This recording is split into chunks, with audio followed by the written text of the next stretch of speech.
So as we said, the golf swing about the backswing, we're trying to create power at the start around this sort of so-called circle. Okay, so on the left-hand side now we can see that foot's turned out a little bit. Okay, you can see now that right foot is certainly turned in a little bit more neutral. So suddenly now your body's in a much more natural, comfortable position to rotate both sides. Okay, now if we watch the backswing going back from the better posture, okay, here on the left-hand side your club's going back and it stops on the circle at about, I guess, 11, half 10 kind of thing. Where if we look at this one here now, as we said, we're only trying to increase it a little bit at a time as this club goes back. And he does go back. This way, there we go. So now your club, you can see, is going towards 12 o'clock. Yeah. So we've increased that angle there. Yeah.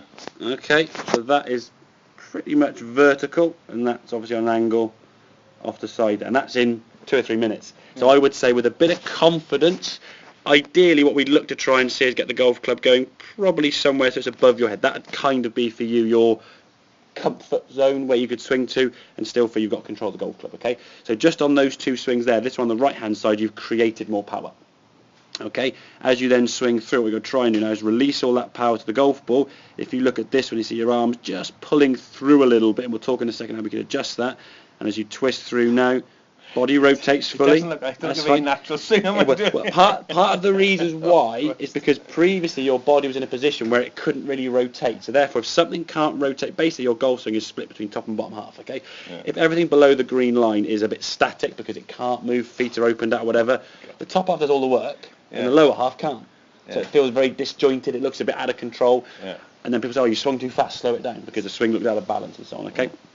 Now the body's in a better position, we can start moving that right foot. We can see the knees are starting to come together, and that hip now has started to rotate a little bit more fully, and we are getting around a bit more full to the follow-through position. Okay, but we'll have a little discussion now in terms of how we're going to release the club, just so we can release all that power. This is more sort of a pulling through with the arms. You see that left elbow sort of pulling away this way, and we'll give you a couple of drills to practice so you can just get the sensation of hitting it now with that right hand. Your right hand's the dominant hand. We're going to start hitting it with the right hand, not pulling through with the left hand. Very cricketer's type backswing, that sort of pull forward with the bat, just sort of defensive shot. Obviously a defensive shot's not going to go very far, is it? No. We're trying to get some power and just sort of swish and release that club. Does that make sense? So in terms of 2 sort of swings there, okay?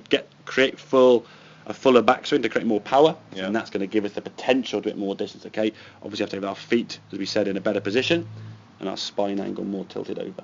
Okay? Make sense? Good. Yeah.